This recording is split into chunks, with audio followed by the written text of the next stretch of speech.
Kaleessuma guyyaa kaleessati daa'ima wayiitti dhukkubsate.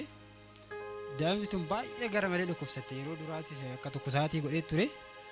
Kazaan akkasuma godheeti galgala osuma teenyuyyuu sa'aatii 5 fi minaamina sa'aatii 5 walakkaa akkasiin ta'a. Daa'imni tun bakka lubbuu boqottee suruma boqottee lubbuunis keessa hin jiruuti. Namni iyyaa yaa'ee dhufe ollaani jechuudha. Yeroo ollaani daa'ima tana qabu waan immooyyuu macaafa qulqulluu mana jira.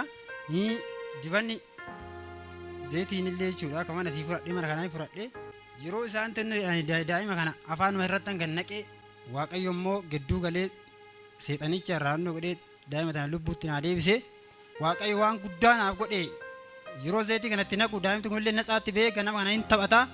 Waaqayyo naa galateeffadhaan jechuudha. Fayyaatee? Kunoo dhuga boomsi kee kuni fayyaa guutummaa deebisee dhaqe. Ameen. Hundu nagaadha. Ameen. Yeeshin jedhama ganda shaala cabeetti irraa dhufe. Inni naa ta'e immoo lafa kanatti yaa lunni na jala garagaree ture ji'a idaarii keessa. Lukni? Lunni kun na jala garagaree ture.